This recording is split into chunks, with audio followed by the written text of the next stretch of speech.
Baik.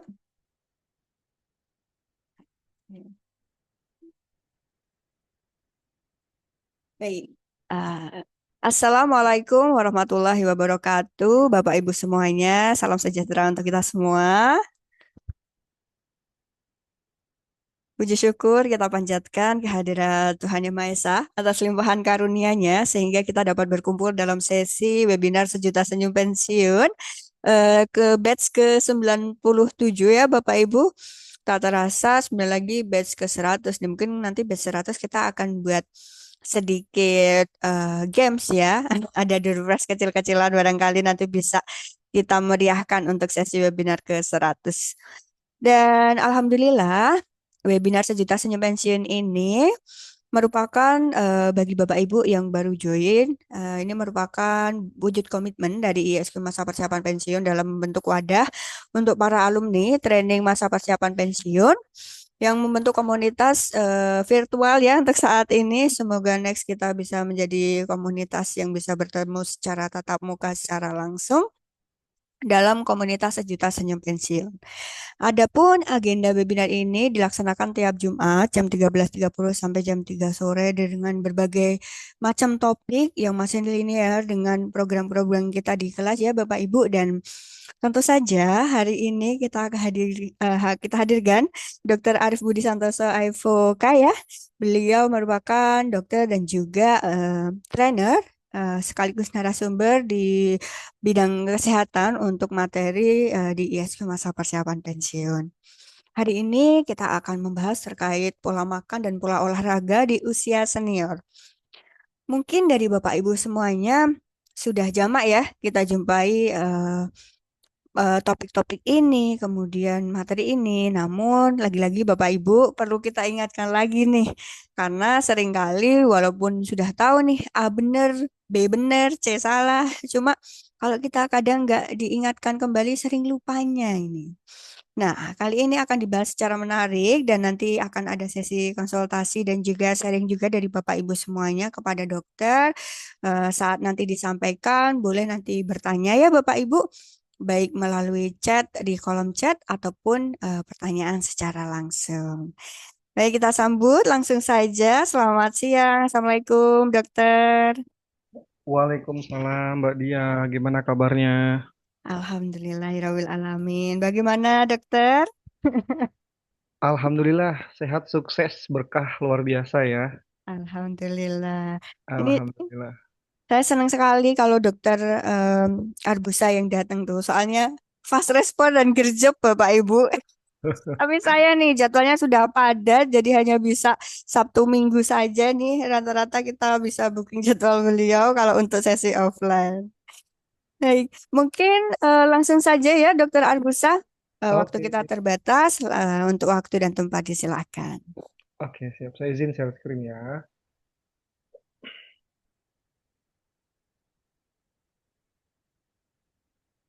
Dari Pak Bayu aja.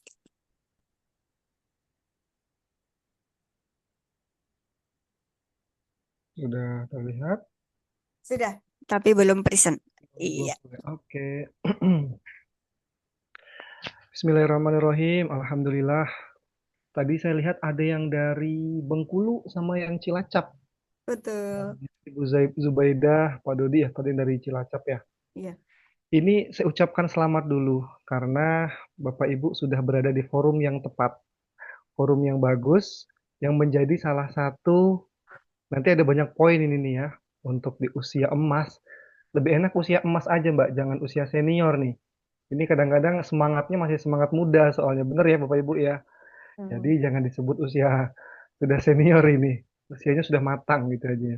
Jadi saya ucapkan tadi selamat karena sudah berada di forum yang tepat, menjadi salah satu poin penting bahwa forum-forum seperti ini diadakan. Ternyata ini menjadi salah satu dalam penelitian untuk meningkatkan, memanjangkan umur. Memanjangkan umur. Di hadis juga ada sebenarnya ya. Barang siapa yang umurnya mau panjang, maka silaturahmilah gitu ya. Rezekinya juga biar luas katanya gitu ya. Jadi ini salah satu forum yang tepat. Alhamdulillah difasilitasi oleh ISQ MPP ya, masa persiapan pensiun. Hari ini saya senang sekali bisa kembali bersilaturahmi, biar umur saya panjang, rezeki saya luas ya. Dengan ISQ dan teman-teman alumni di sini, kita akan sharing terkait pensiun bahagia, aktif, dan penuh makna. Nah, ini yang kemarin dimintakan materinya kepada saya. Nah, ini kita lihat, Bapak Ibu ya, fotonya. Semoga menjadi inspirasi ya ini ya. Ini di perkampungan, kemudian view-nya sawah. Ini kita anggap aja yang foto di sini adalah pemilik sawah yang di belakang itu ya. Jadi tinggal ngomong cucu aja nih.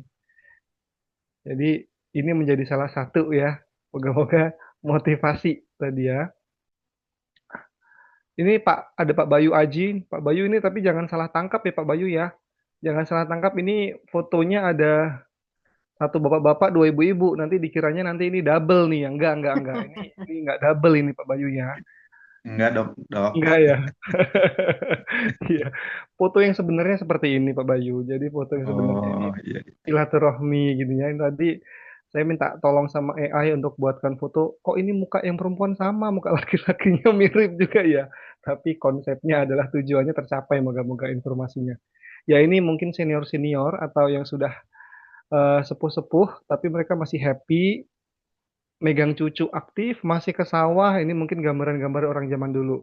Tapi orang zaman dulu itu sudah terbukti faktanya itu lebih sehat-sehat, lebih kuat-kuat dibanding orang zaman sekarang. Di usia yang sama ya, baik Gen Z maupun yang sudah berumur. Sama-sama 60 tahun, tapi 60 tahun zaman dulu itu tuh masih strong, sat-sat gitu ya. Tapi 60 tahun zaman sekarang tuh udah beda. Nah, ini nih, harus hati-hati. Baik, saya ingin memulai sebenarnya dengan pernyataan bahwa pensiun itu seperti hari Senin. Walaupun ini hari Jumat ya, awal yang baru, tapi kalau nggak disiapin itu bikin lemes. Maka di Indonesia itu banyak yang kerjanya sampai sekarang itu banyak yang ngincer pensiun, pekerjaan yang nanti pensiunnya aman. Masih sampai sekarang. Nah, kenapa? Karena ketika pensiun udahlah nggak usah kerja, santai. Padahal di Indonesia yang selama ini dia bekerja, kerjaannya berat, sehat-sehat saja, tiba-tiba ketika pensiun nggak lama dari itu muncul penyakit. Nah, selama ini kerja nggak ada penyakit apa-apa, ini sekarang kok ada diabetes, ada tensi, ada serangan jantung, stroke dan lain-lain. Nauzubillah. Itu kok muncul di saat pensiun. Nah, kalau kita bisa bahasakan, bisa karena persiapan yang kurang. Jadinya bukan cuma lemes, jadi ambruk juga. Maka secara filosofis, pensiun bahagia, aktif, dan penuh makna ini bukan hanya masalah fisik saja. Ini nanti ada banyak yang akan kita bahas, walaupun requestnya adalah terkait masalah olahraga dan makanan. Nah, ada banyak slide, mungkin saya akan percepat ya. Kita awali dulu, mungkin yang pernah nonton video ini selalu saya gunakan sebagai campaign, karena ini benar-benar saya yang nonton di usia sekarang aja udah kayak, aduh, tertampar. Semoga ini bisa menampar halus pakai cinta ya kepada Bapak Ibu semua. Sorry. Izin saya share ya.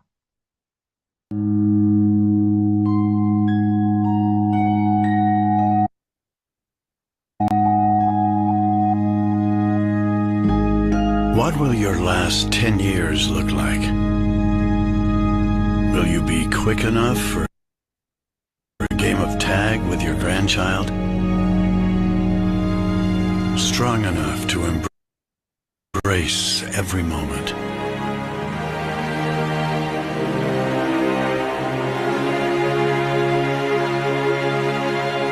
Will you grow old with vitality? Or get old with disease?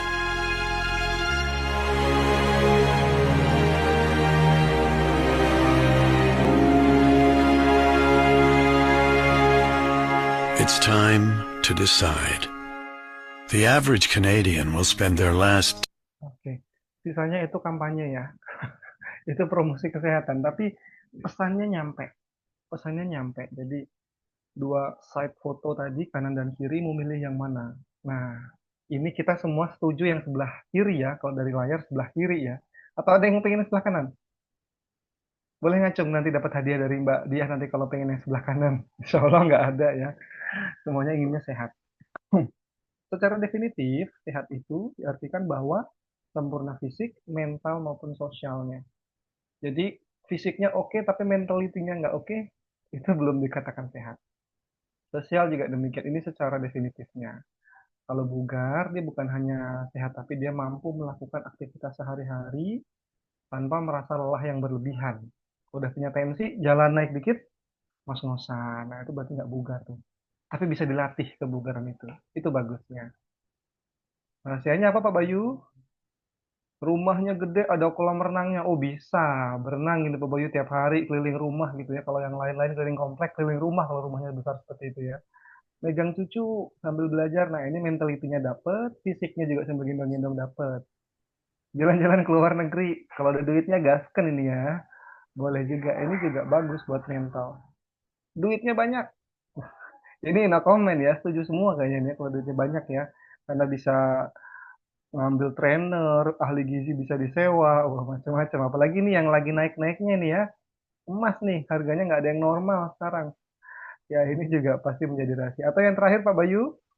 Nah ini Pak Bayu aja yang jawab deh, saya nggak usah jawab deh yang terakhir ya. Oke, yang perlu kita update mindsetnya adalah sebenarnya ini teman-teman Bapak Ibu ya.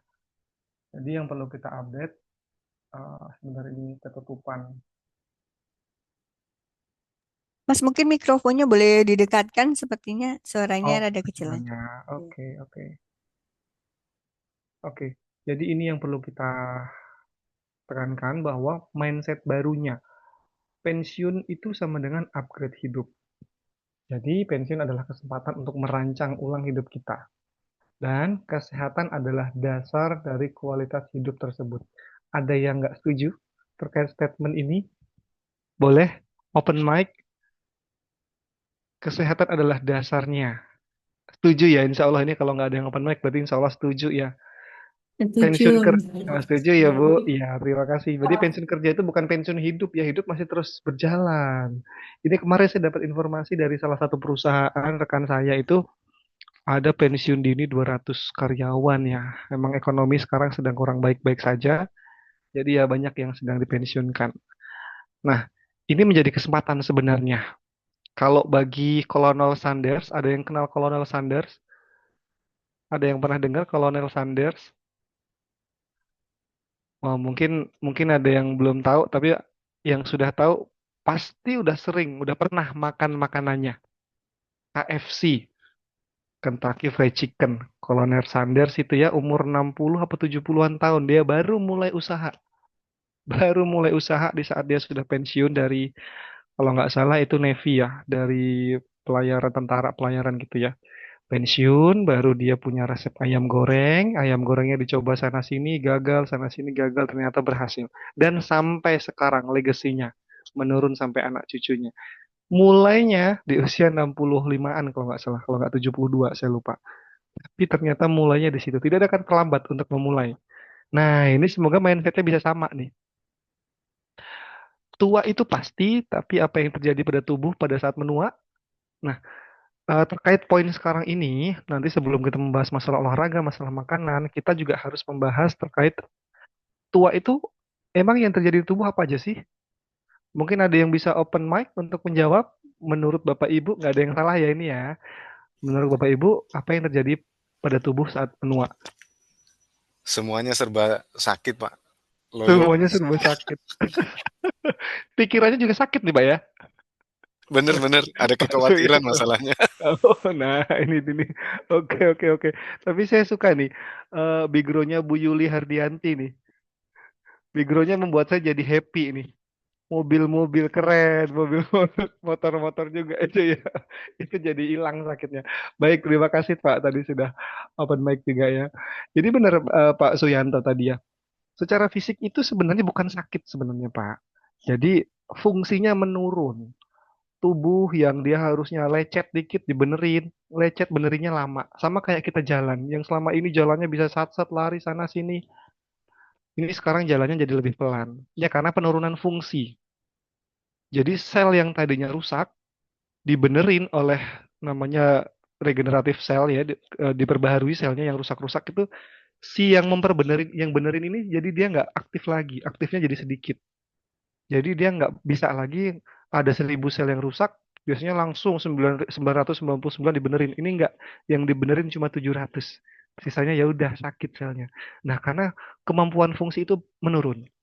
Kemudian yang kedua adalah membran mukosa. Membran mukosa itu yang basah-basah Bapak Ibu. Ya, bibir gitu-gitu ya. Lidah, di dalam lambung juga ada. Itu kan basah semuanya, terhidrasi ya. Nah, itu semua akan mengering juga. Makanya bibirnya gampang kering gitu ya. Mungkin di beberapa bagian juga yang ada cairan juga jadi berkurang. Ini berpengaruh sekali. Elastisitas vaskular. Vaskular itu pembuluh darah ya. Pembuluh darah yang tadinya dia bisa ke sana ke sini. Oh, ini lagi panas nih. Ya udah kita kendorin. Makanya kalau biasanya olahraga tuh pembuluh darahnya kelihatan. Kalau kata orang, ototnya kelihatan. Pembuluh darah itu padahal. Jadi gede-gede. Nah, itu karena panas. Panas tuh tubuh responnya akan pembuluh darahnya membesar atau vasodilatasi. Nah, sedangkan kalau dingin itu dia akan menggigil tuh, vasokonstriksi atau mengecil. Nah, kemampuan ini itu akan menurun. Jadi pembuluh darah harusnya dia membesar karena dia sudah berumur, jadi dia tidak bisa optimal membesar. Efeknya kemana? Macam-macam. Kehilangan massa otot ini ya, contoh gambarnya ototnya yang selama ini strong, kuat, dilatih. Kalau nggak pernah dilatih, ototnya lama-lama akan hilang, jadi nggak kuat lagi. Pernah dengar Deddy Corbuzier yang dia kecelakaan, tulang punggungnya itu bermasalah, patah. Kalau kata dokter, dia harusnya udah nggak bisa berdiri. Dia harusnya udah lumpuh lah bahasanya. Tapi dokternya pun kaget, kok dia masih bisa berdiri. Ternyata setelah dianalisis, ototnya dia yang kuat. Otot ini yang menopang tulang-tulang. Sehingga walaupun tulangnya bermasalah, ototnya yang sudah dilatih ini masih bisa untuk menjadi pemasok utama atau pe, penopang utamanya. Nah, inilah pentingnya menjaga massa otot. Peningkatan pembentukan aterosklerotik. Aterosklerotik itu adalah plak ya. Ini di gambar bawah ya Bapak Ibu ya.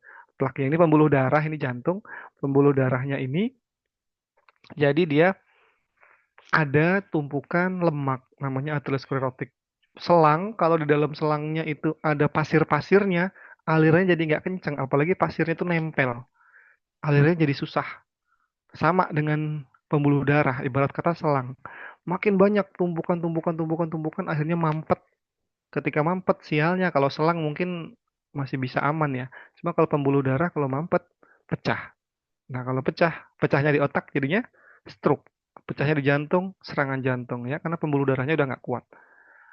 Atrofi itu tuh mengecil, otaknya mengecil. Ini yang terjadi pada secara fisik ya, pada penuaan, otaknya mengecil.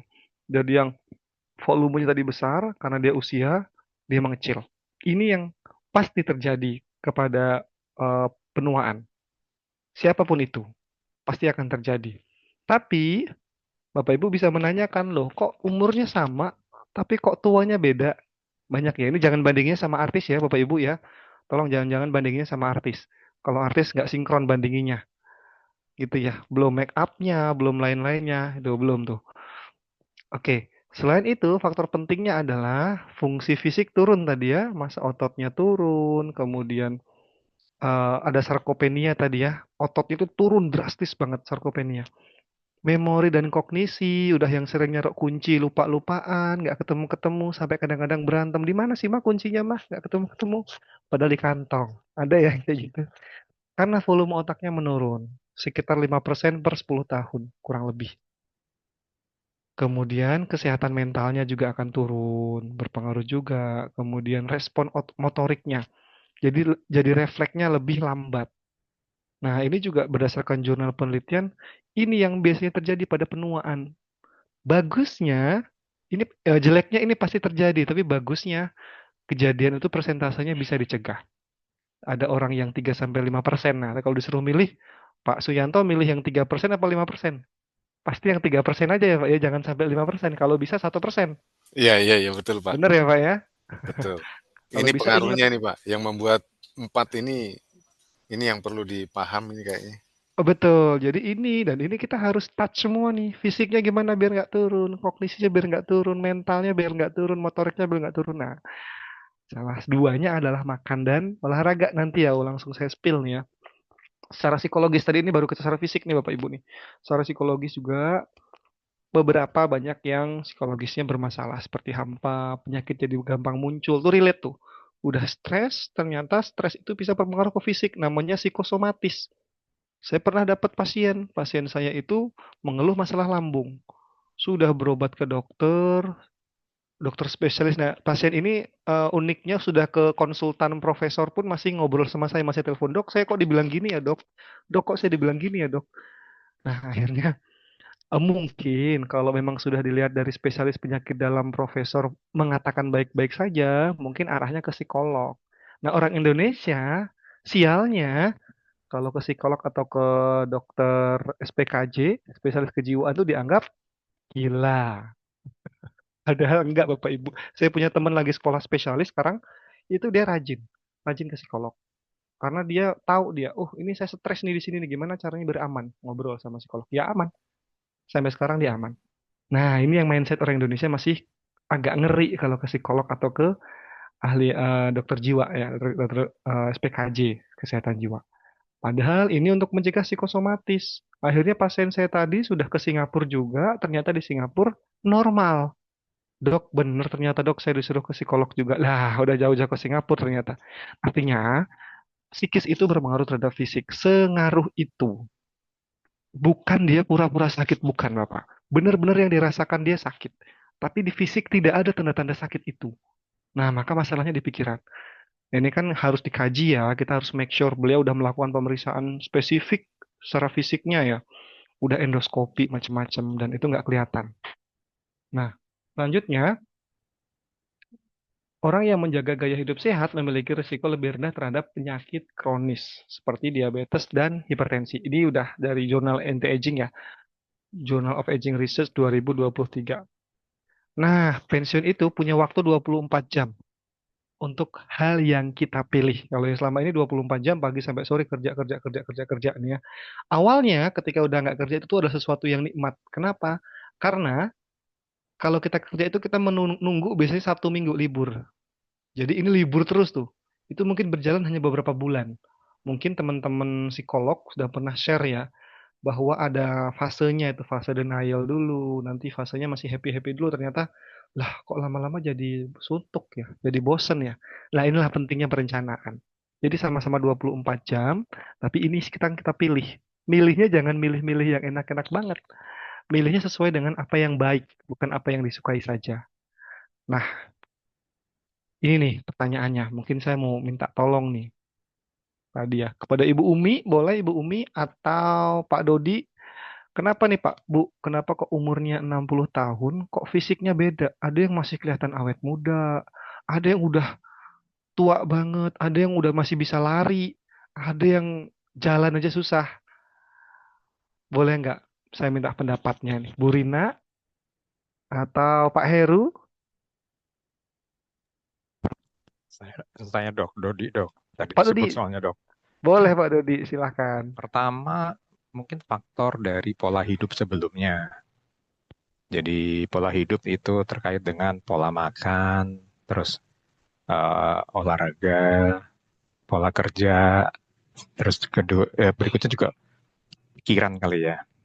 Oke, Itu terkait dengan mental dan psikis gitu dok. oke, Itu siap. yang ini barangkali bisa membedakan secara fisik ya. Betul. Gitu dok. Oke, terima kasih Pak Dodi. Jawaban Pak Dodi benar. Benar banget 100 Pak Dodi. Memang ada faktornya adalah dulu. Jadi kan kalau istilah-istilahnya adalah you are what you eat gitu ya. Kamu tuh apa yang kamu makan. Nggak sekarang, sekarang nikmat. Nanti. You are what you think. Itu juga benar. Apalagi? Banyak tuh ya. Jadi emang sekarang itu nggak kerasa sekarang, tapi nanti. Bagi orang-orang yang sadar, dia hidupnya di nanti. Saya mau nanti seperti ini, saya persiapkan berarti harus seperti ini. Dan itu udah by data, jadi bukan perkiraan. Pak Dodi benar banget tadi. Ada faktor-faktor kebiasaan, bahkan penyakit-penyakit imun. Loh, cucu saya saya nggak pernah ada riwayat autoimun atau masalah imunitas. Kok ada nih ya di keturunan-keturunannya?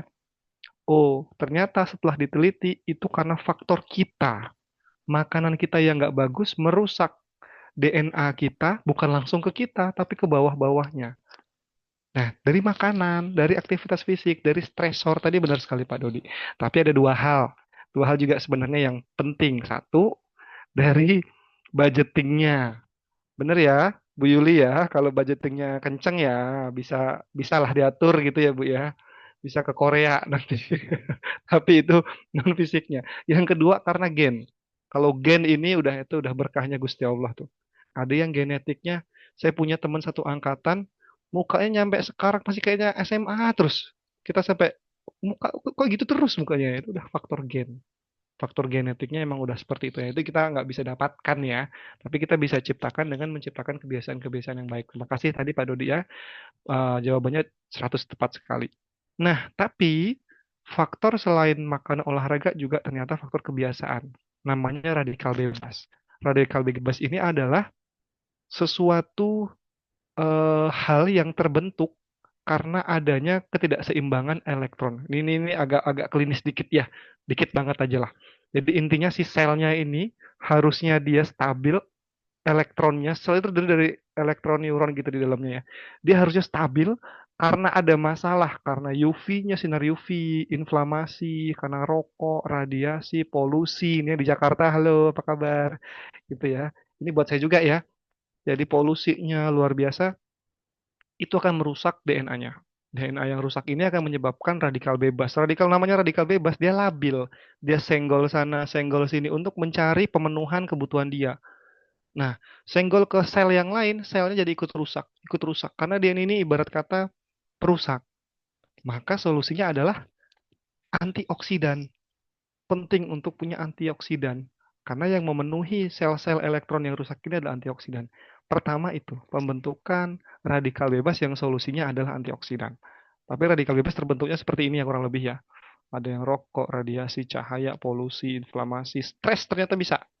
Stres bisa. Semakin ke sini stres itu semakin banyak dikaitkan dengan berbagai masalah fisik. Faktor genetik tadi ya ini ya, pola makan, betul sekali. Biasa makan gula, manis, gitu-gitu ya. Faktor eksternal sinar UV, merokok, alkohol, obesitas, aktivitas fisik. Nah, ini nih. Yang sering terjadi kepada laki-laki dan perempuan yang semakin berumur adalah obesitas. Ini pola makan mungkin bisa disetting. Faktor eksternal ini ya, kalau ditinggalnya di daerah-daerah yang masih asri, kayak di Cilacap tadi insya Allah masih oke ya. Masih asri ya. Itu masih bisa rokok juga kan karena kebiasaan. Alkohol ya ini di Indonesia sangat-sangat jarang ya. Kayaknya sih yang gabung di acara ini jarang ya insya Allah ya. Hampir nggak ada mungkin. Obesitas, nah ini yang perlu dikoreksi ini. Hati-hati. Orang Indonesia itu kalau belum kerasa sakit, belum sakit. Badannya masih sehat, masih bisa jalan, masih bisa gerak. Padahal tensinya 200. Sehat. Banyak yang seperti itu mungkin. Hati-hati. Obesitas juga sama. Dia bisa jalan, dia bisa ngapa-ngapain, tapi badannya kegemukan.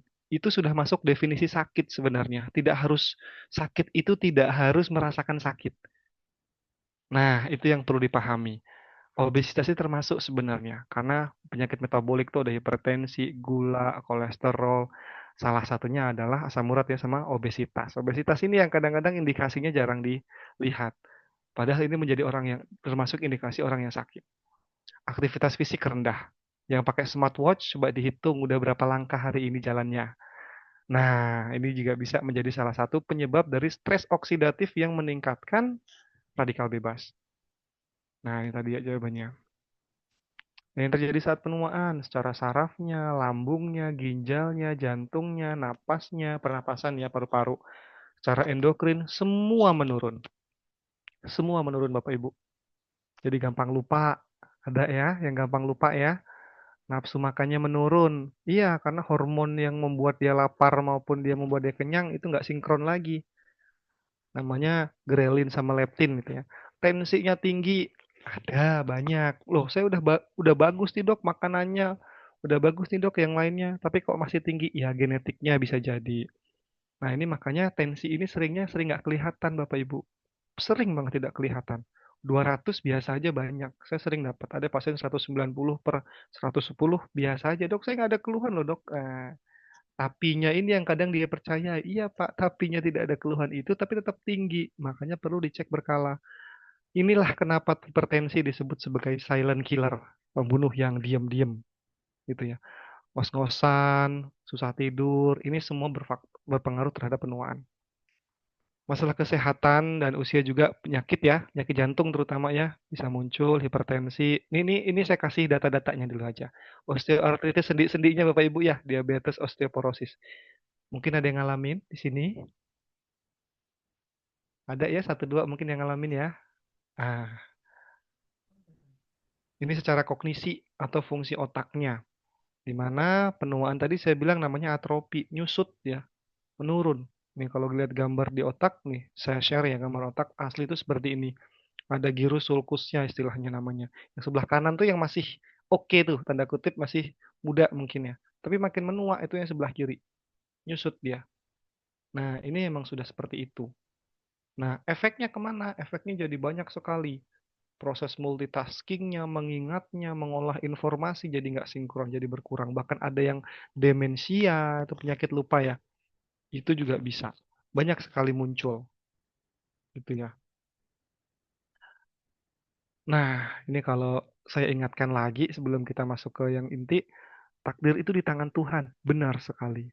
Tapi Tuhan memberikan pilihan untuk mengubahnya. Mau gitu-gitu aja atau mau berubah, ya monggo. Sekarang yang kita lakukan dampaknya nanti. 5, sekarang capek, tapi bagus, ya nanti ke depan akan bagus. Nah, sesungguhnya Allah tidak mengubah keadaan suatu kaum sehingga mereka merubah keadaan yang ada pada diri mereka sendiri. Itu udah fix itu ya dari pesannya. Nah, ada yang masih suka makan ini Bapak Ibu? Boleh ngacung? Ada yang suka makan mie, gorengan, Hampir soda-sodaan? surga dunia semua itu, Mas. Masya Allah, surga dunia ya. Surga dunia yang harus dihindari. Enggak, bukan harus dihindari. Dokter makan mie enggak dok? Oh, makan. Istri saya makan mie sama nasi. Ada istri saya dokter juga. Ada yang makan gorengan, ada juga sampai dia waktu nge-live di TikTok tuh ditanyain dokter juga makan nasi sama mie ya? Ya manusia ya. Tapi kebetulan orang yang nggak lihat adalah olahraga dia yang kenceng. Jadi kalorinya masuk, tapi olahraga dia kenceng banget. Nah ini yang nggak terlihat ya, seakan-akan. Nah ini yang harus diketahui. Buah-buahan, soda itu gula, sumbernya gula. Mungkin ada nggak nih yang nggak makan gorengan seminggu terakhir? Saya ngacung nih. Seminggu terakhir saya nggak makan gorengan ya. Buah-buahan ada di rumah. Kebetulan di depan kantor saya ada yang jualan buah-buahan. Dia buka jam 7, tutup jam 10, omsetnya di atas 1 juta sebulan. Sehari, sorry. Jual buah-buahan cuma ada 4 buah macam, ada 4 macam. Semangka, apa namanya, melon, nanas, sama satu lagi pepaya. Cuma 4 itu tapi fresh. Ketika ada orang beli, dia langsung kupas. Dia nyetok tiga, nyetok tiga. Itu jam 7 nyampe jam 10 udah pasti habis. Pak, ini sehari nyampe sejuta nggak? Ya lumayan Pak, ini berapa kintal? Lebih lah kalau sejuta. Oh, luar biasa ya. Pergeseran zaman sekarang udah pada sadar sehat. Nah, saya nggak nyetok di rumah ya Bapak Ibu, karena kalau di rumah anak-anak itu kalau buka kulkas pasti langsung dimakan. Tapi kebanyakan makan buahnya, jadi ya saya juga agak batasi. Jadi akhirnya beli di luar. Instan, mie instan. Ini ada nggak yang di rumah nggak nyetok? Nah, boleh bukan nggak boleh ya Bapak Ibu ya, itu juga ada kok manfaatnya. Tapi dicampur sayur gitu-gitu ya. Dan jangan kebanyakan, apalagi yang punya hipertensi, asinnya berbahaya. Minuman botol atau kaleng, terutama yang soda-sodaan ya, itu gulanya luar biasa. Hati-hati. Nah, ada fakta cepat nih yang harus saya sebutkan kepada teman-teman. Bahwa aktivitas fisik teratur menurunkan resiko penyakit dan kematian. Dari WHO ya. Jadi ini yang direkomendasikan pada usia lanjut itu 150 sampai 300 menit aktivitas aerobik moderate per minggu ya. Jadi nggak yang berat-berat banget. Ditambah penguatan otot. Dok, saya tiap hari lari, tiap hari lari, tiap hari lari. Kok saya masih sering sakit sendinya ya? Kok saya masih sering nyeri-nyeri ya? Nah, ini nanti kita bahas nih. Karena olahraga nggak cuma aerobik, Bapak Ibu. Olahraga itu banyak. Dan ini harus seimbang. Lagi nih, latihan teratur mengurangi resiko jatuh. Berdasarkan PubMed jurnal ya, bahwa insiden jatuh itu menurun 15% pada orang di atas 60 tahun yang latihannya terstruktur dan berprogram. Maka penting juga nih keseimbangan dan kekuatan. Saya dapat pasien kalau di rumah sakit, dulu waktu saya masih di rumah sakit itu, tulang pahanya namanya kaput humeri. Jadi kepala tulang paha. Paha itu ada tulang, tapi di ujungnya yang buat nyantolin ke badan itu ada kepalanya namanya. Itu leher itu sering patah. Leher tulang ya. Karena untuk lansia itu rentan banget. Naik tangga kesenggol dikit jatuh patah. Kalsiumnya nggak seimbang, nggak pernah dilatih. vitamin D-nya nggak seimbang, itu sering terjadi. Kalau udah kayak gitu operasinya lumayan tuh, karena harus otot paha besar ya, jadi harus dibukanya lumayan. Yang penting dan berkaitan dengan hal itu adalah protein. Protein ini sangat bagus banget untuk mencegah sarkopenia atau kehilangan otot ya. Jadi targetnya itu sebenarnya kalau kalau di guideline itu sekitar 1 sampai 1,2 gram per kilogram berat badan per hari. Jadi kalau misalkan Mbak Diah 60 kilo, kebutuhannya 72 gram protein per hari. Dari mana dok asalnya? Banyak, dari telur, dari macam-macam. Oh, saya belum masukkan di sini. Ada telur, ada daging, ada tempe, tahu, itu banyak kok. Bapak Ibu googling banyak itu. Oh, saya kalau makan telur satu berapa tuh? Telur satu itu 6 gram, kurang lebih. Di telur 5 itu 30 gram. Apakah saya harus makan 5 telur? Ya enggak juga. Protein kan sumbernya banyak. Pola makan sehat nih. Nah, kita lanjut ya ke pola makan sehat. 3 pilar utamanya adalah padat nutrisi, di mana vitamin, mineral, tapi nggak kelebihan kalori. Contohnya sayur-sayur buah-buahan itu udah pasti itu. Semua dietitian kalau misalkan menyarankan makanan yang bagus ya sempetin Bu. Oh, sekarang di pola bisnisnya sedang bergeser ke yang sehat-sehat. Contoh udah banyak sekarang yang jualan rebus-rebusan ya. Nah, Mbak Diah nih kayaknya habis ini jualan yang rebus-rebusan ini Mbak Diah ya. Jagung rebus, ubi rebus tuh sekarang di pinggir jalan banyak Pak Bu. Karena orang sudah sadar sehat, alhamdulillahnya. Sudah pada sadar sehat. Buah-buahan yang tadi saya bilang di depan kantor saya juga dia jam 7 sampai jam 10 habis itu. Apa namanya? Pepaya aja bisa 4 kintal gitu ya. 40 kilo dan gitu-gitu ya. Belum lagi macam-macamnya itu dia sampai omsetnya segitu itu cepat habisnya karena orang pada sadar sehat. Kopi nih, sekarang yang suka ngopi nih ya. Kopi susu itu nanti akan bergeser ke kopi-kopi yang orang membuat jadi sehat. Ya americano ya. Itu udah pada sadar sehat tuh. Protein berkualitas, kuncinya di situ adalah contohnya ya. Nanti disebar Bapak Ibu, jangan langsung makan sehari 30 gram protein. Waduh, ini nanti jadi mulek-mulek gitu ya. Jadi ikan, ayam, telur, susu rendah lemak, tahu, tempe, kacang, itu juga dibagi tuh. Oh, pagi ini telur, siang nanti ayam. Misalkan ya. Oh, malamnya tempe. Nah, misalkan seperti itu. Jadi seimbang dan dibagi-bagi. Nah, yang selanjutnya adalah pola makan Mediterania. Mediterania ini saya sering bahas bahwa ini adalah pola makan di daerah-daerah Mediteranian ya, di mana berdasarkan penelitian pola mereka ini salah satu negara, salah satu daerah yang umurnya panjang-panjang. Diteliti ternyata pola makannya bagus. Nanti akan kita bahas spesifik ya pola makannya. Nah, kalau dasarnya makanan itu dibagi menjadi ini piring ya, isi piringku ya. 50% sayur dan buah nih. Sayur dan buah Pak, yang 50%. Bukan nasi. Nasi biasanya 3/4 Pak ya. Paling seringnya nasi 3/4 nih orang Indonesia nih. Oh kalau tukang nggak apa-apa, mohon maaf. Kalau tukang itu kepake banget energinya buat angkat sana angkat sini. Mereka makannya nasinya segunung, tapi badannya nggak gemuk karena ototnya digunakan secara optimal. Nggak kepake. Nah kalau mungkin kantoran, enggak. Rekomendasinya adalah 50% sayur dan buah, 25% protein sehat, dan 25% karbohidrat kompleks. Jadi nasinya cuma 25% ya Pak ya. Saya kalau pulang ke rumah di kampung, di Lampung ya, saya orang Lampung Bapak Ibu, itu sering ditegur sama ibu karena nasinya cuma sedikit. Lah kamu ini makan nasi apa lauk nasi? Seperti kan nasinya sedikit, lauk kan kalau orang biasanya kan selalu menjadi yang sedikit ya. Nasinya banyak. Nah, ini dijelaskan kepada ke orang tua ternyata oh yang benar seperti ini.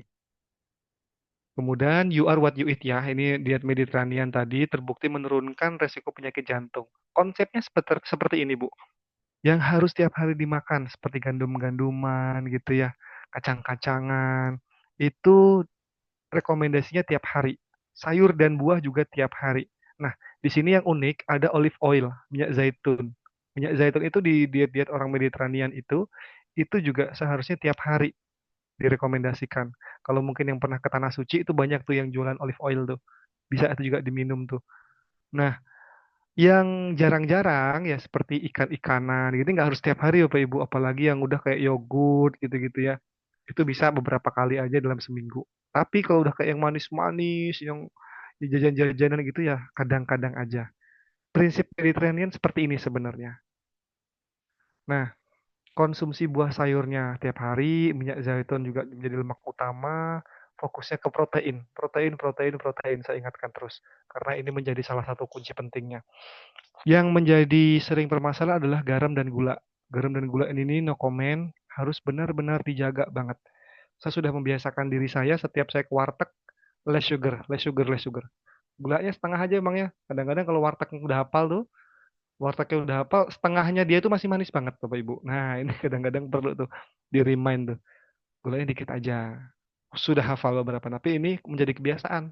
Karena sudah kebiasaan less sugar atau no sugar ya, ini akhirnya membentuk pola yang kedepannya insya Allah sih bagus. Nah, sama nih Bapak Ibu juga garam sama gula hati-hati. Mie itu garamnya yang hati-hati sekali, itu salah satunya. Bumbunya ya, kalau mie-nya itu kan karbo ya. Cuma bumbunya ini yang hati-hati ke garam. Rempah-rempah gunakan, juga itu penting banget. Ada yang kemarin seblak, nah ini Mbak Dia suka seblak ya Mbak ya. Ada yang seblak bumbunya luar biasa kenceng, tapi ada yang bumbunya bumbu-bumbu rempah. Nah, istri saya pernah nitip beliin seblak, oh ini enak nih, tumben seblaknya kayak gini loh. Kenapa? Karena bumbunya ini bumbu asli nih, dia kerasa tuh rempah-rempahnya itu tuh, bukan yang sausnya banyak banget, enggak, ini rempahnya beda. Nah makanya ini menjadi concern juga ya, mungkin sekarang sudah banyak di pinggir jalan yang jualan jamu-jamuan, udah banyak ya, udah pada sadar ke sana sekarang. Oh jamu itu tuh aset Indonesia. Saya punya kakak senior ya, itu Dokter Yanti Herbal Medis kalau teman-teman tahu. Itu udah setara dengan dokter Zaidul Akbar, dokter Cahyo itu ya, dokter yang dia berfokus ke apa namanya, ke herbal. Tapi herbalnya bukan herbal yang katanya, ini herbal yang berdasarkan penelitian. Nah, itu juga bisa dipelajari sekarang. Ini yang sering lupa nih, minum air putih. Minum air putih sering banget lupa. Minumnya dikit, dikit, dikit, dikit, tahu-tahu pusing, pusing minum obat. Padahal masalah pusing itu karena kurang minum, langsung minum obat. Biasanya sering terjadi seperti itu. Contohnya nih, contoh menunya yang simple nih. Sarapan pagi bubur gandum ya, bubur gitu ya. Plus telur sama buah potong. Selalu buah nggak boleh hilang tuh, buah, buah, buah, buah. Nanti ada cemilan, makan kacang atau yogurt. Nah ini yogurt-yogurt kan masih udah banyak sekarang ya, kalau di perkotaan. Makan siang, nasi sedikit. Ini ada kalimatnya sedikit nasinya. Karena tadi porsinya 25% karbohidrat. Ikan panggang boleh, sayur tumis boleh, tempe boleh. Sorenya buah sama teh.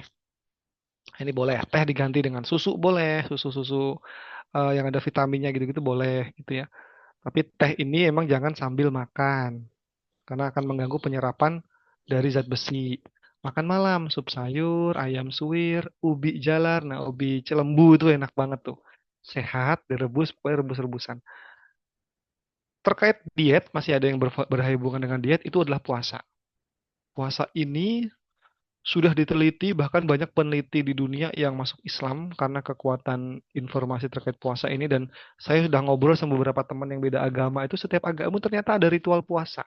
Di Kristen ada puasa, di Buddha ada puasa, dengan versinya masing-masing ya.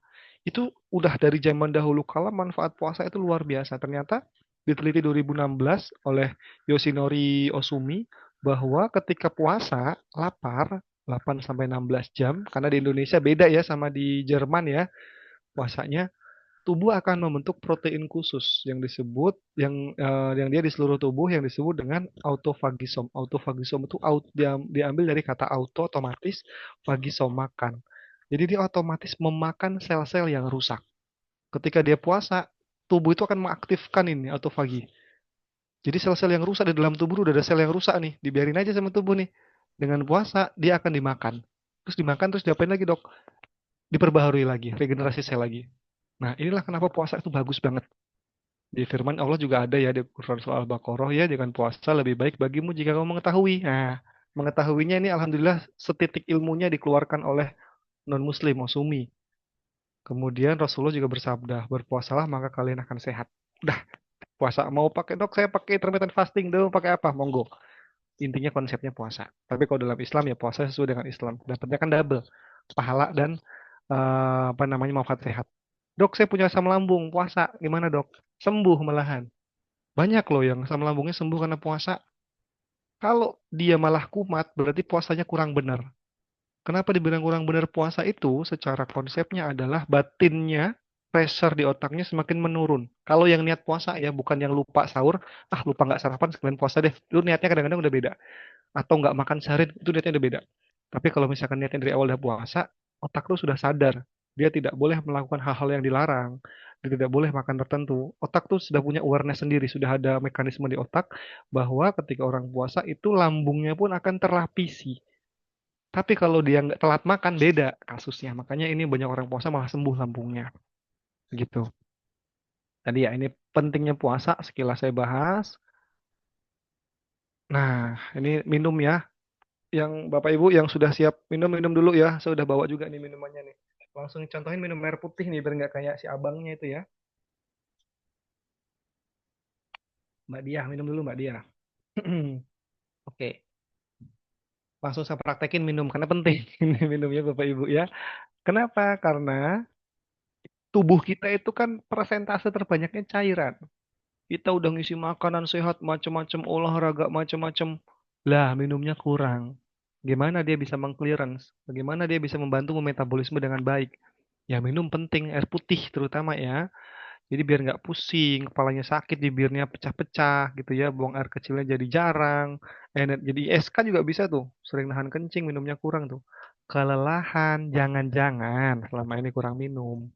Jadi nggak usah jauh-jauh kemana-mana, coba koreksi minum dulu. Minumnya udah tepat belum?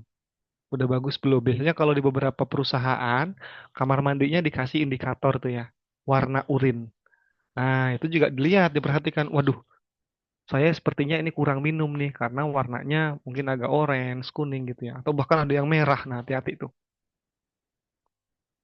Nah, ini kadang-kadang biasanya kalau pusing langsung minum, langsung ya. Kalau minum langsung minum bodrek pusing. Padahal tubuh itu kalau kurang hidrasi, dia efek pertamanya adalah kepusing. Jadi cukupi dulu minum, kecuali udah minum saya udah cukup. Oh, mungkin ada faktor lain. Biasanya faktornya apa Mbak Diah? Tanggal tua ya Mbak? Bisa banget itu juga. Tenang, saya juga mengalami Bapak Ibu. Jadi sel-sel tubuh itu akan mengalami stres ketika dehidrasi atau kurang cairan. Jadi menghambat kinerja macam-macam. Ginjalnya juga berpengaruh. Kayak asam urat, saya punya pasien asam uratnya 12, dia nggak mau minum obat. Dok, gimana caranya saya nggak minum obat? Nggak tahu saya kenapa dia anti obat. Ya sudah saya kasih PR olahraga setiap hari wajib minum minimal 3 liter. Sebulan kemudian normal, Pak. Ya karena si asam urat yang mengendap ini dibuang terus. Jadi dia kencingnya sering banget. Tapi kan sering kencingnya karena banyak minum. Nah, asam urat ini kan kalau nggak dibuang dengan lewat ginjal, lewat urin, dia akan mengendap sehingga dia akan masuk ke pembuluh darah ke itung. Nah, asam urat juga fun fact-nya, fakta menariknya adalah disebabkan karena stres. Ayo, lo udah pernah dengar belum asam urat tinggi karena stres? Nah, jadi ternyata penyebabnya adalah stres. Stres itu akan mendegradasi sel. Selnya akan jadi rusak. Sel itu terdiri dari protein. Nah, kalau orang tahu asam urat mesti hubungannya sama protein purin ya. Purinnya menumpuk dari protein itu terjadilah peningkatan asam urat. Jadi relate juga ternyata sama stres yang diinisiasi oleh stres. Ada hubungannya juga. Ini ada video.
Oke,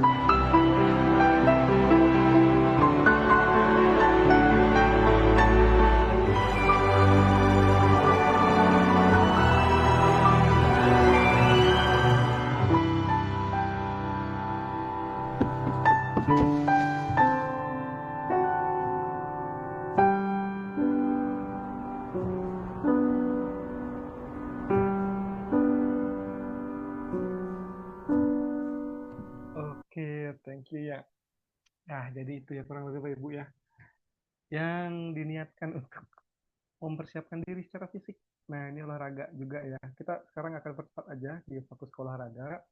Mungkin Bapak Ibu pernah saya Boleh, tanya. maaf Mas, boleh didekatkan mikrofonnya? Oke, Sorry. sorry. Oke, olahraga ya, terkait olahraga sambil mungkin ini gerak-gerak sambil stretching boleh. Ini lagi duduk semua insya Allah ini ya. Sempetin ya Bapak Ibu ya. Gak usah lama-lama deh, hitungan detik aja nih. Stretch-stretch dikit-dikit gitu ya, biar ototnya nggak kaku. Sebenarnya kalau sekali dua kali mungkin nggak langsung kaku. Tapi kalau kerjanya kan setahun, 2 tahun, 3 tahun nggak disempetin. Nah, nanti kerasa tuh. Jadi olahraga terbaik apa Mbak Dia? Mbak Dia udah tahu jawabannya ya. Yang dilakukan. Iya. Apa Ibu tadi? Renang sama lentingkung. Apa itu Mbak? Renang sama lentingkung. Lentingkung itu apa Mbak? Wah itu udah nasional ya Pak. Seluruh Indonesia udah ini deh. Penemunya itu untuk terapi lentingkung, Oh, bukan. namanya terapi lentingkung. Saya kira singkatan Pak, lentingkung tadi ya. Bukan. Oh, iya. Singkatannya LTK. Jadi itu Lentingkung. penemunya itu adalah atlet nasional zaman dulu yang sudah sakit karena lutut. Selama 20 tahun dia belajar Tai Chi terus menciptakan lentingkung itu. Oh, Gitu. relate-nya Wah, dari ini yang sudah jenderal-jenderal semua Pak yang ikut.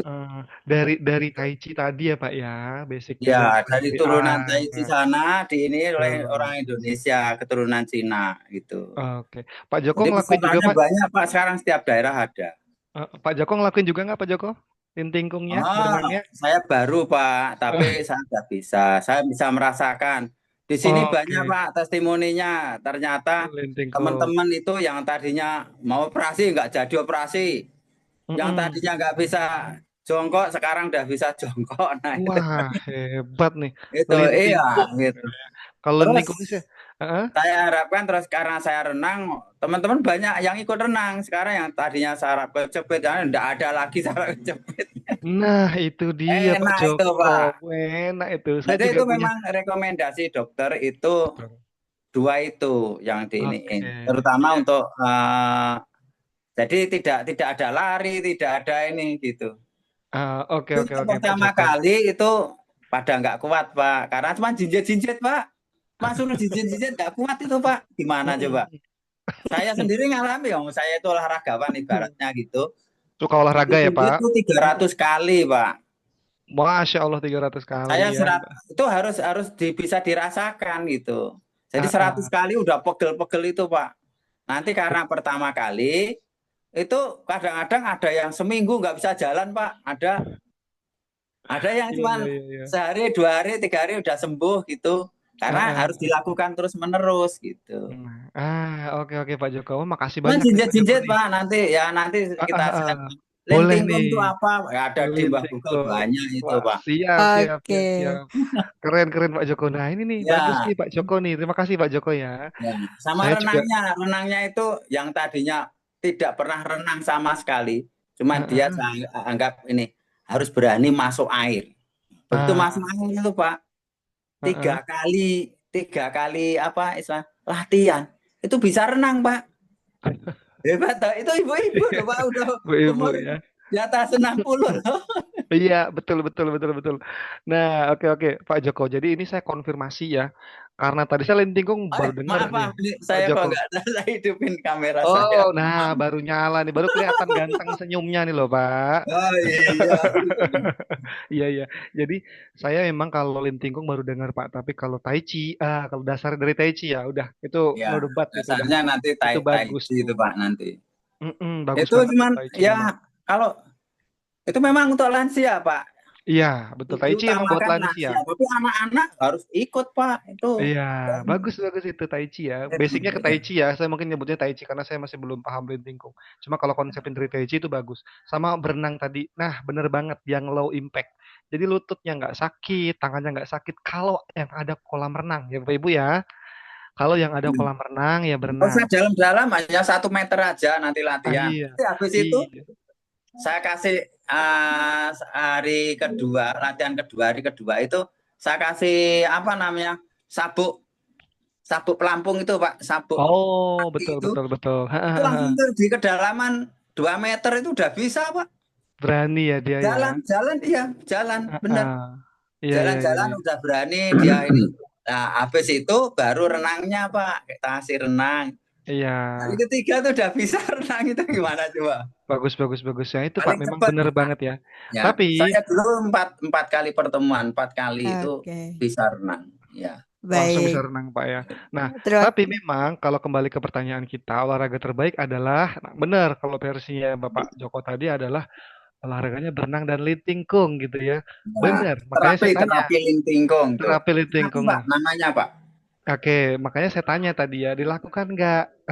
Ternyata yang terbaik itu adalah olahraga yang dilakukan sebenarnya ya. Kayak misalkan di pelosok, di daerah-daerah tertentu, saya pernah punya pasien, dia nggak ada kolam renang. Bener-bener nggak ada kolam renang. Tapi dia bisanya lari. Ya nggak apa-apa, pelan-pelan lari. Di Cina juga ada budaya baru nih. Bukan budaya baru sih sebenarnya, tradisional Oh lama. gitu. Nanti akan kita bahas lagi nih. Olahraga tuh banyak nih Bapak Ibu. Kemarin nih, yang tadi saya bahas nih. Dok, saya sudah jogging. Bagus nggak dok? Bagus. Yang penting dilakukan. Dok, saya latihannya kayak tadi lintingkung ya. Keseimbangannya dapet, bebannya juga ada, pakai body weight ya, pakai body beban. Itu juga dapet, dapet Enggak latihan juga. beban itu Pak. Lintingkung tuh enggak ada beban Pak.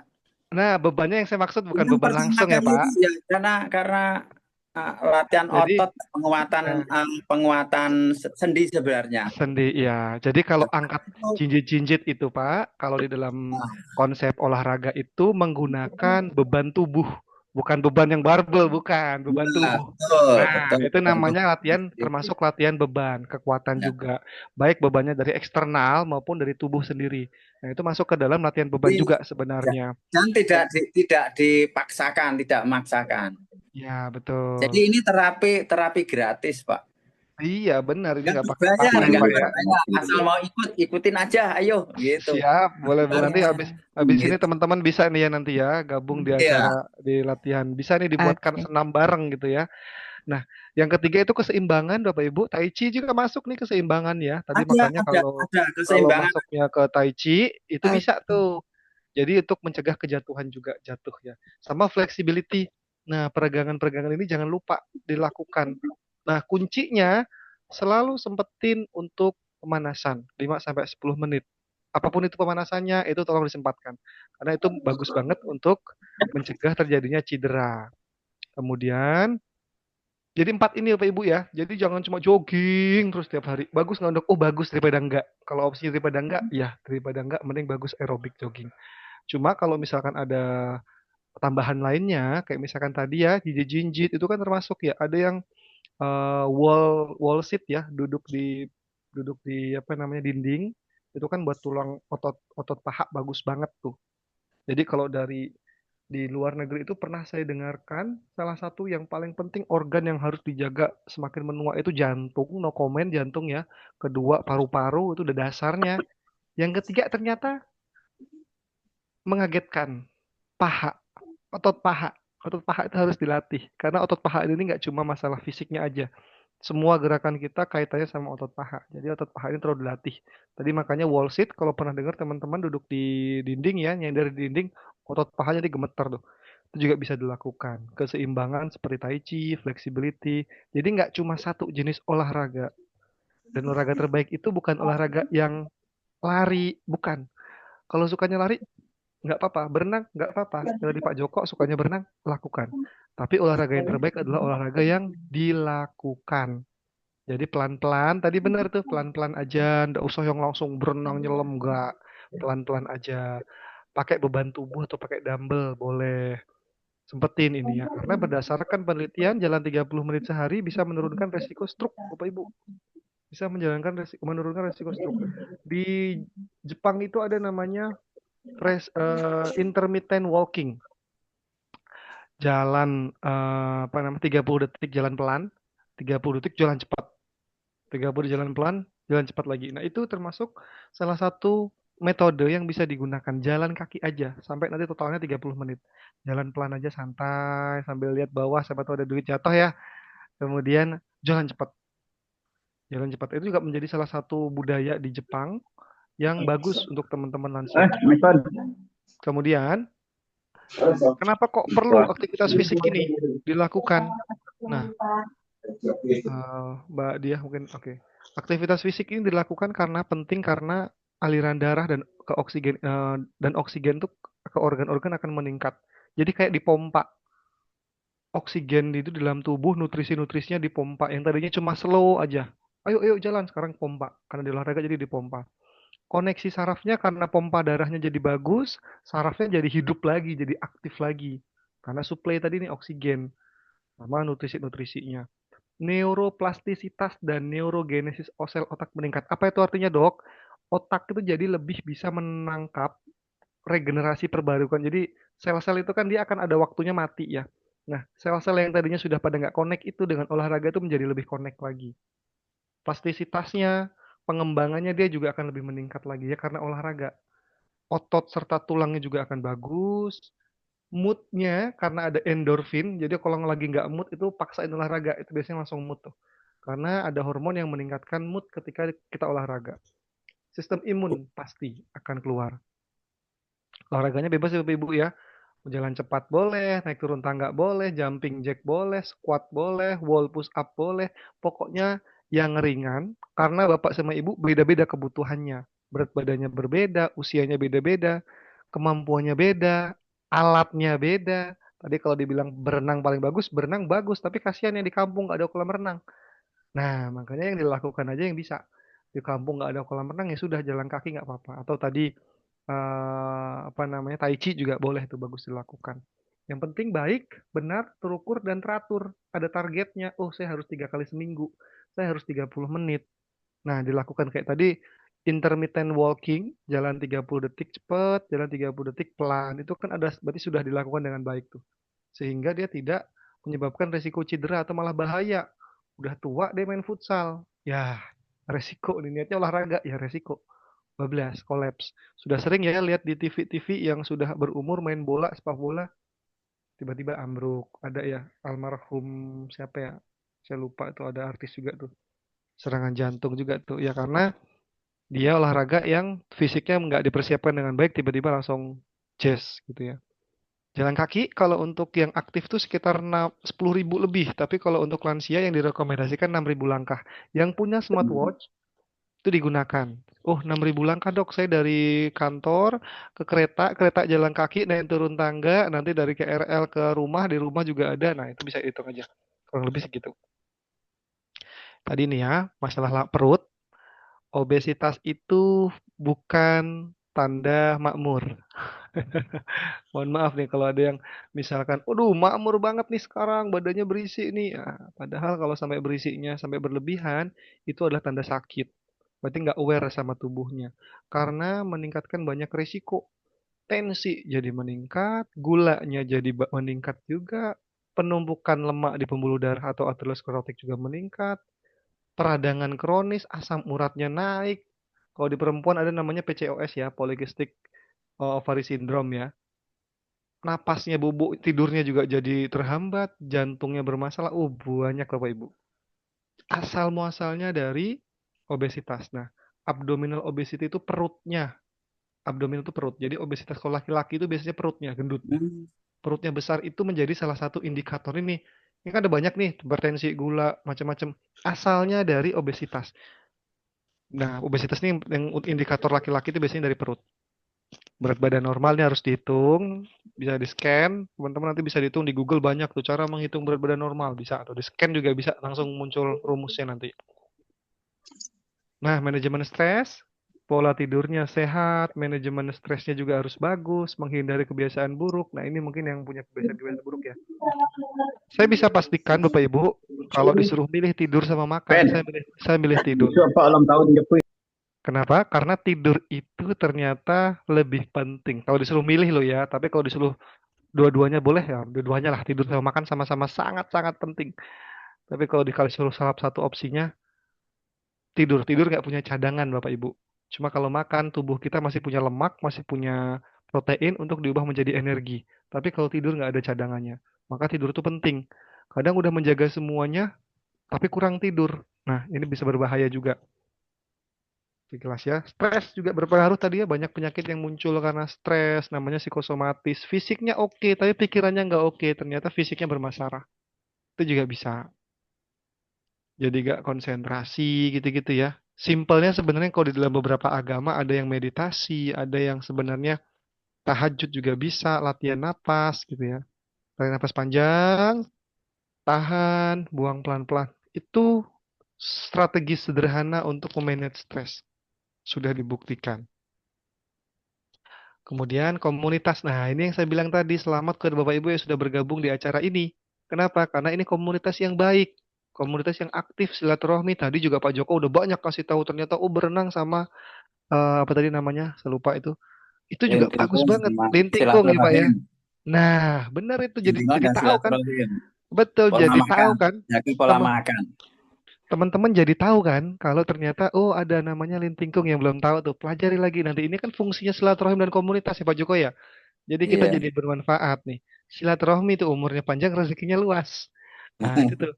Jadi ini menjadi salah satu poin penting. Makanya di forum ini saya ucapkan selamat dan terima kasih sudah bergabung. ISQ sudah dibuatkan. Ini jadi komunitas kita bersama. Interaksi sosial nih, ngobrol. Habis ini japri Pak Joko. Pak Joko, saya mau nanya lagi deh masalah ini. Boleh. Japri ke saya ada kontak saya nanti di-share aja nggak apa-apa. Udah di slide terakhir ada kontak saya. Dok, saya mau nanya tentang ini. Japri boleh aja. Tinggal japri aja kalau masalah kesehatan ada yang mau ditanya gitu ya. Nah, ini interaksi sosial penting banget. Banyak risetnya bahwa orang yang aktif secara sosial menurunkan depresi 40%. Banyak sekali manfaatnya. Gabung-gabung komunitas tidak harus yang aktif seperti ini ya. Di grup WA itu kalau dia grup WA-nya positif, boleh itu. Jadi tidak harus yang ketemu ya, tapi yang terbaik emang ketemu. Kalau misalkan kayak gini kan ketemunya via virtual, ini juga bagus.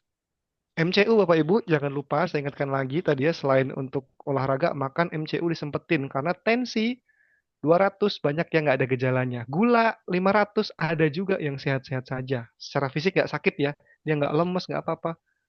Ketawanya nggak sengaja. Saya pernah dapat pasien punggungnya luka karena dikerokin tiap hari, akhirnya lecet, luka dalam bolong, kok nggak sembuh-sembuh. Ibu punya gula nggak? Nggak ada dok selama ini. Pas dicek ternyata tinggi. Ya gini kan ketawanya nggak sengaja nih. Ternyata susah. Kalau udah tinggi gitu harus diturunin segera.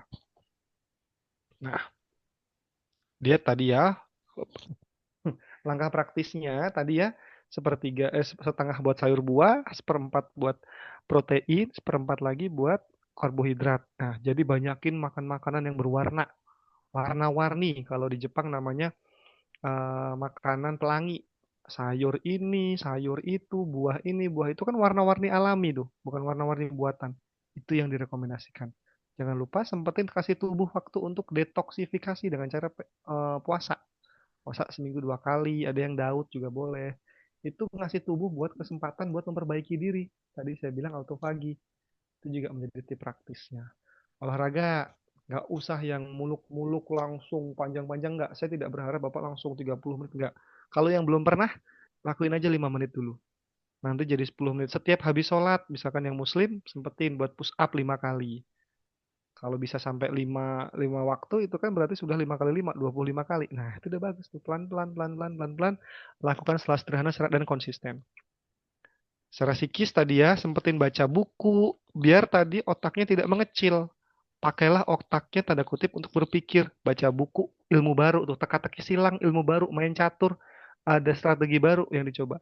Hal-hal seperti itu meningkatkan fungsi kognitif yang tadinya fungsi otaknya menurun dengan dilatih seperti ini. Kayak Pak SBY, Bapak Ibu tahu, hobinya sekarang lukis. Wah, itu kognisinya bagus banget. Dan lukisannya nggak kaleng-kaleng, luar biasa bagus tuh. Memang udah cerdas, tapi dia maintenance-nya bagus. Salah satu caranya seperti itu. Di dalam melukis itu kan dia akan berpikir gimana caranya biar sinkron warnanya, biar besar kecilnya bagus. berbagai hal. Manajemen stres ini ya, sempatkan jangan anggap psikolog dan dokter jiwa itu sesuatu yang menakutkan. Enggak. Kami pun para dokter pun kalau udah pusing ya udah datang ke psikolog ngobrol. Jadi ngobrol, nggak perlu pakai obat kalau emang nggak perlu. Sempatkan. Jadi jangan takut untuk datang ke psikolog atau dokter kesehatan apa namanya SPKJ kesehatan jiwa. Bahkan anak-anak kecil yang kadang-kadang bingung orang tuanya ini anak nih arahnya kemana sih? Ngetes IQ misalkan ya, mau ngetes IQ-nya, mau ngetes bakatnya itu bisa juga tuh lewat dokter-dokter spesialis juga. Di sini juga kan ada ya DNA apa namanya Mbak Dia yang untuk tes itu ya Mbak Dia ya di ESQ Ya, juga ada ya. Nah, saya lupa namanya itu DNA apa Mbak?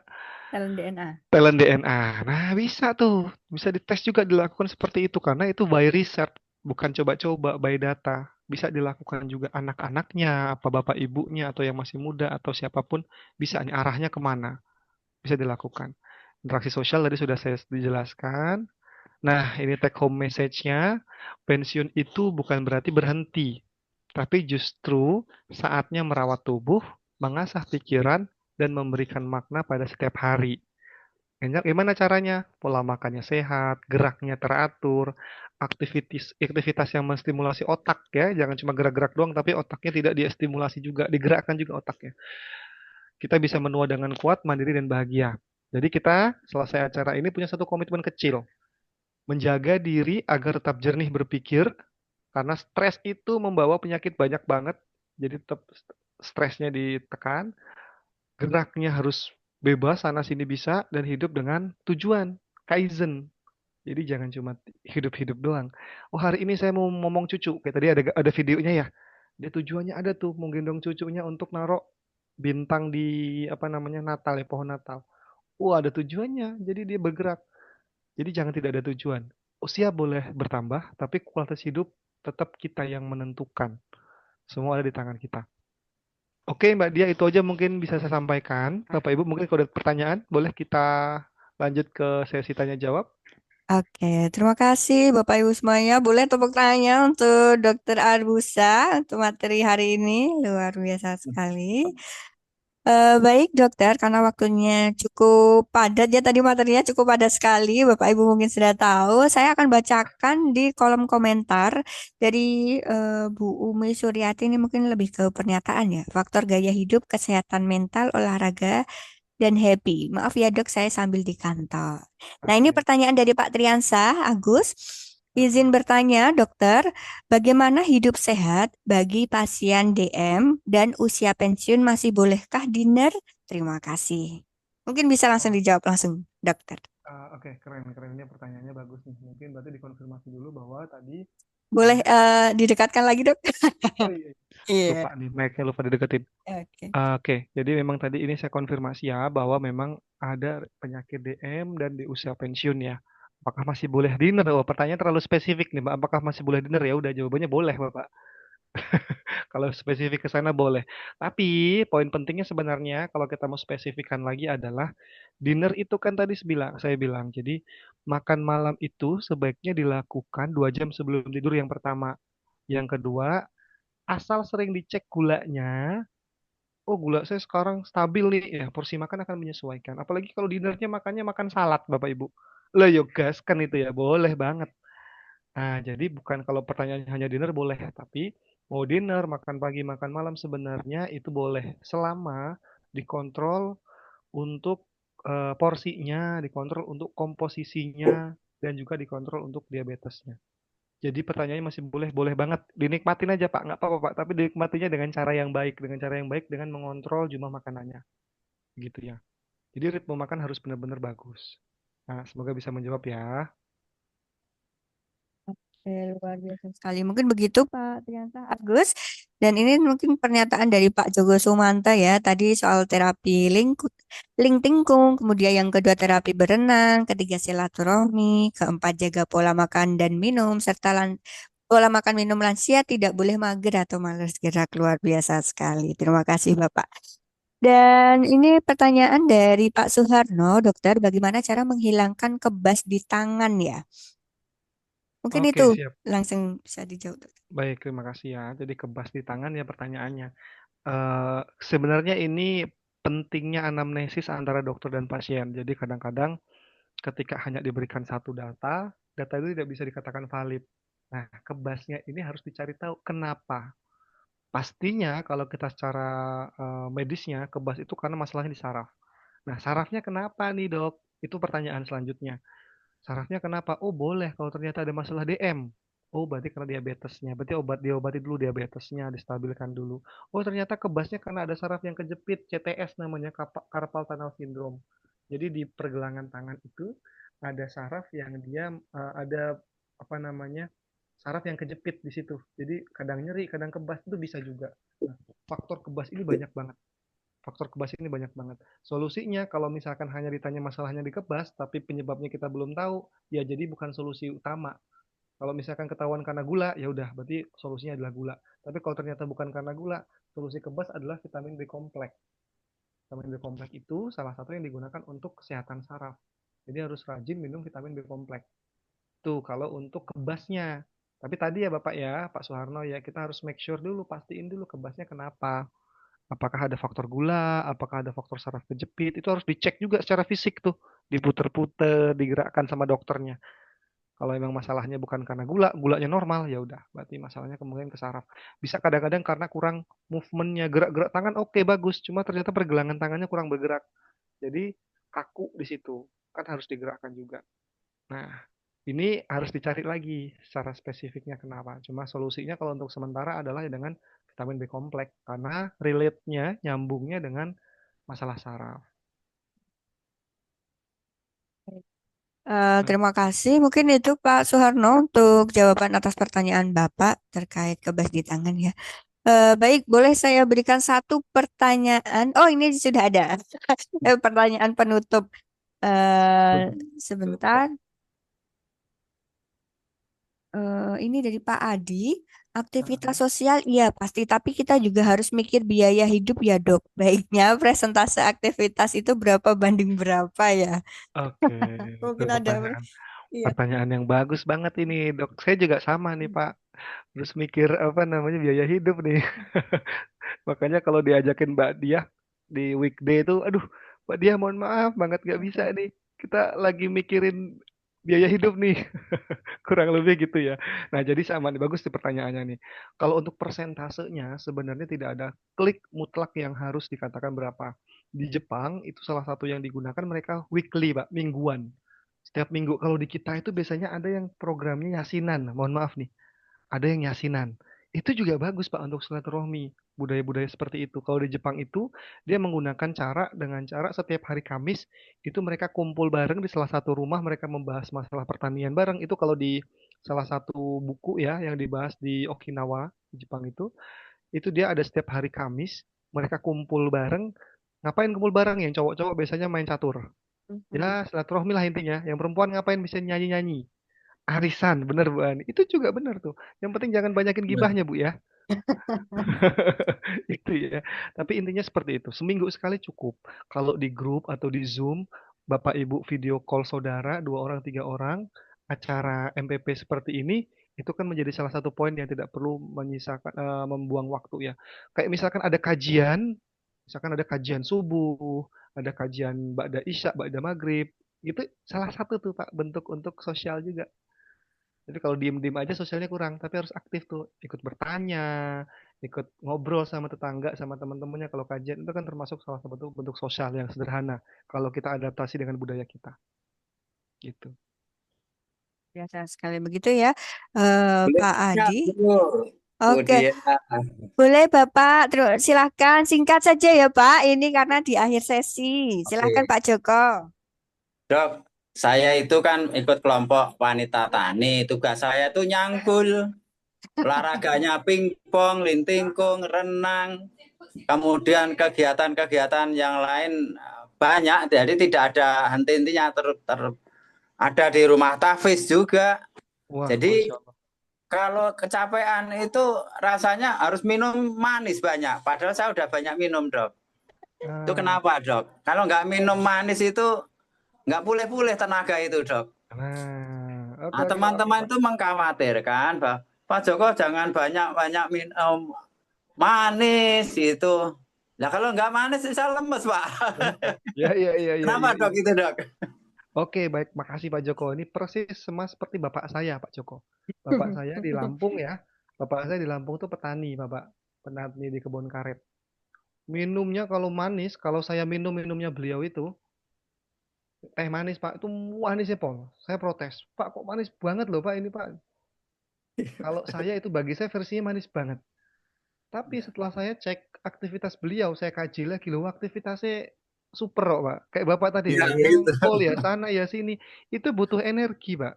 Dan energi instan itu dimunculkan dari gula. Nah, tapi harus hati-hati. Benar teman Bapak, oh minum terus manis terus, Pak. Nanti gulanya tinggi. Benar. Gimana solusinya? Nah, kalau Bapak saya rajinin cek gula, Pak. Ternyata rata-rata gula Bapak saya itu 70-80. Lah ya mepet mudun, Pak.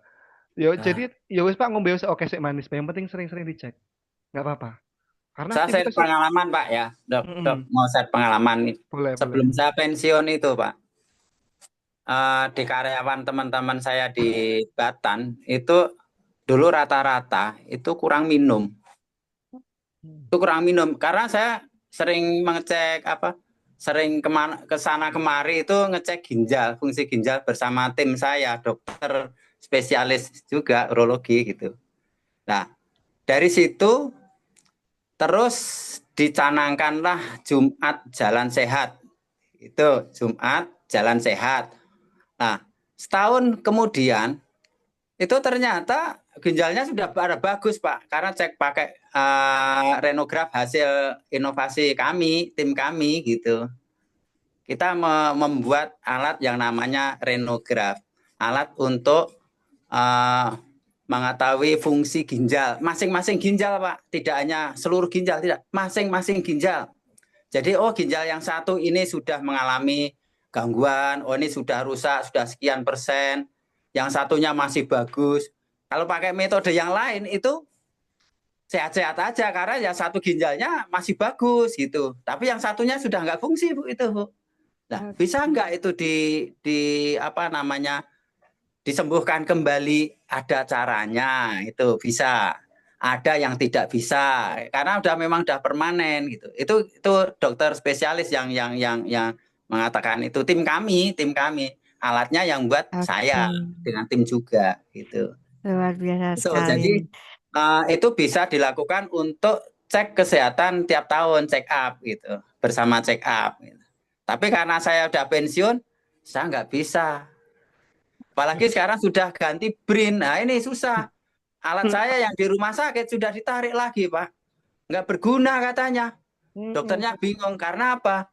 Nggak ada obat isotopnya, nggak ada kita. Kalau impor mahal. Padahal itu murah sekali itu biayanya. Gitu. Ibaratnya kita buat sedan yang mobil yang paling cantik, bagus, performanya bagus, tapi nggak ada bensinnya, Pak. Nggak bisa jalan. Gitu. Ceritanya seperti itu. Ada faktor politiknya juga ya, Pak. Iya, itu. Nah, akhirnya alat saya yang di rumah sakit sudah berantakan itu, nggak bisa diiniin. Nah, saya harapkan itu ya BRIN itu bisa menjembatani agar isotopnya itu ada lagi gitu. Itu kan prosesnya ada di reaktor, Pak. Nah, reaktor kami itu sekarang ya gitu-gitu aja ini keluarnya dari sini gitu. Tapi yang di industri untuk pengecekan di industri perminyakan itu alat kita dipakai, Pak. Wah. Gitu. Alat kita sampai sekarang dipakai masih, walaupun dianggap ilegal karena ya nggak punya perizinan dan lain-lain. Tapi kalau di datanya mah dipakai alatnya, mereka pakai alat yang buatan dari luar tapi nggak dipakai, yang dipakai untuk ngambil data alat saya gitu. Aneh ya tuh. Iya. Oke. Baik ya Pak Joko ya. Luar Kalau biasa keren sekali. Iya, renogram pakai isotop dia ada hubungannya sama radioaktif juga ya. Iya, tapi kan ringan, Pak, itu, Pak. Dosisnya kecil, Pak. Sudah kalau diukur ya, Pak ya. Ya, kalau pakai alat yang kayak gamma kamera itu kan ordernya udah mili Pak, Iya, sampai 5 mili lah. tapi Kita itu malah mikro Pak harusnya itu. namanya juga politik ya Pak ya. Iya. Oke. Tapi ya, saya oke lah. Saya sekarang ingin sehat sendiri bersama teman-teman pensiun Iya. buat komunitas di Batan, terutama di Batan Indah. Sekarang Lintingkung tuh tadinya sedikit, hari pertama itu udah katakanlah 70-an, sekarang itu udah ratusan, Pak. Wah, Luar keren Lapangannya ya. biasa. nggak muat, Pak, Lintingkung. Nggak muat ya. Iya nih, keren Padahal nih baru Pak Joko nih. 4 kali, 6 kali ini. Wah, Masya Allah, Masya keren, Allah. keren, keren ya. Luar Nanti, biasa. nanti Nah, kita bisa. kemudian dari tim nasionalnya itu sampai datang kemarin. Wah, ini hebat bener ini di sini. Oke. Terima Ya, kasih itu Pak aja Joko informasi untuk saya. sharingnya. Luar biasa Keren ya. sekali. Ya, Lintingkung tepuk ini saya jadi tangan. saya penasaran juga nanti nih. Kita pelajari lagi nih ya Lintingkung ya. Ya, Boleh ya? Iya, bisa iya. dilihat di apa Google Pak. Di Oke, YouTube siap Pak banyak Joko. itu Lintingkung. Ya, Iya Pak Oke. Joko. informasinya. Oke. Terima kasih Pak Joko untuk sesi sharingnya. Luar biasa sekali. Tepuk tangan untuk Pak Joko. Terima kasih. Oke. Ya, ya. Baik, dokter, mohon maaf karena waktunya sudah lebih dari pukul 3.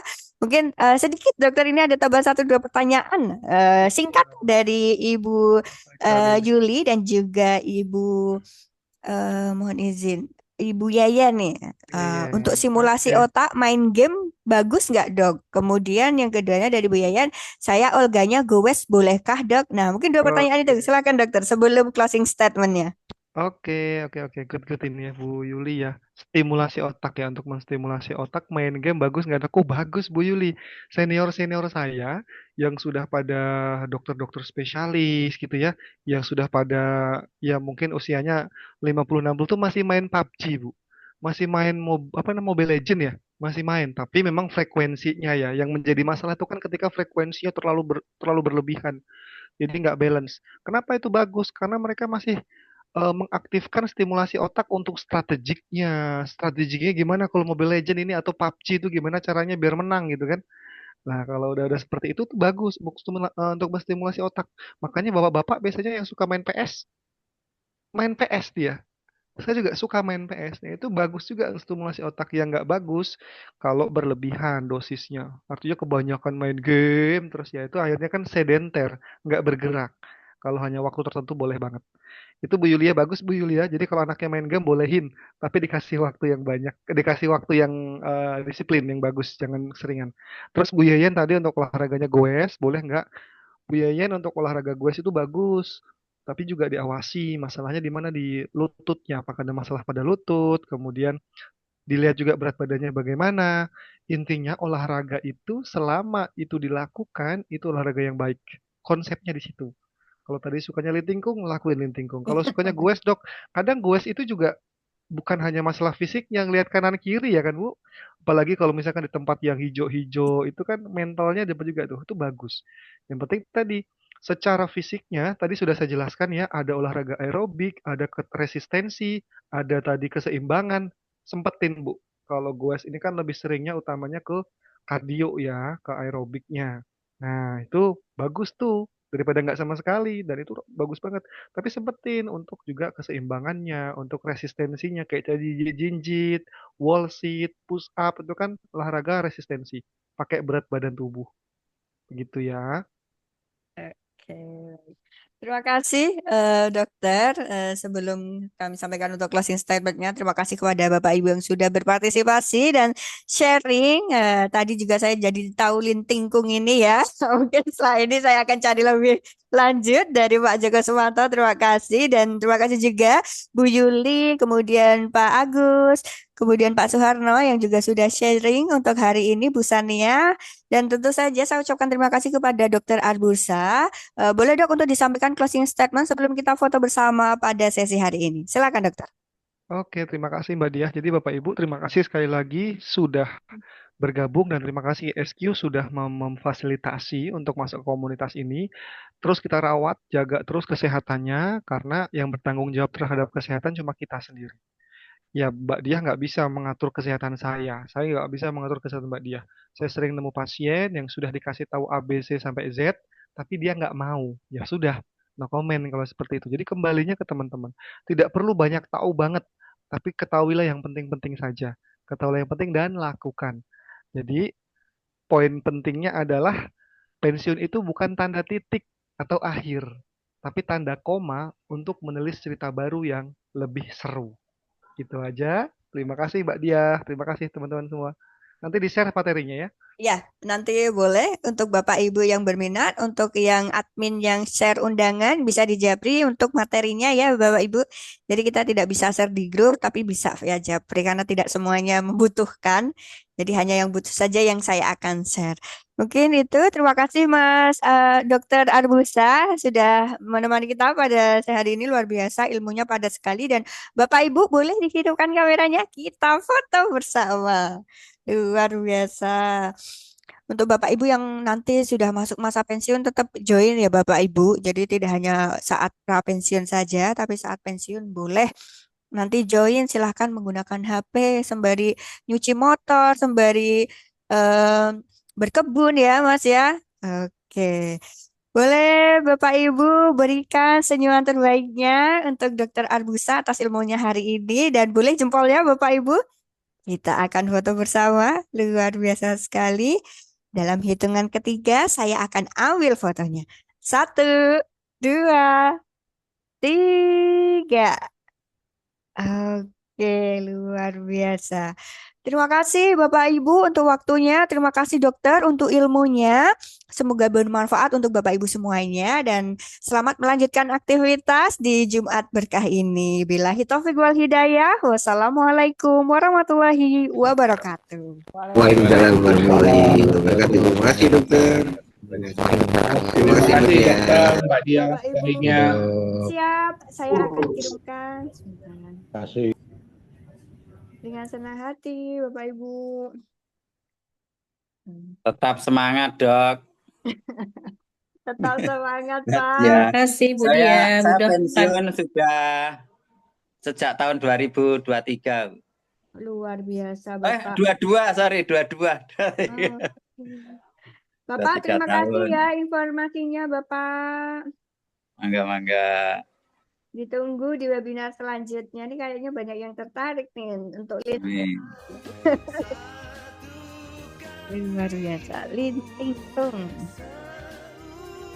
Oke, untuk nomor dan juga materi bisa dijabri ya Bapak Ibu. Oke, siap.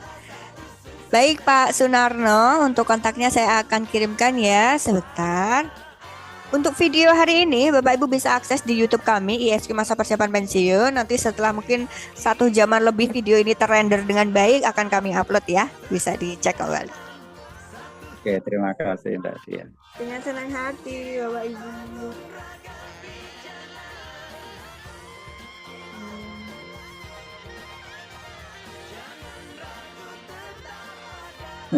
Udah gelap. Udah gelap. Tempatnya gelap.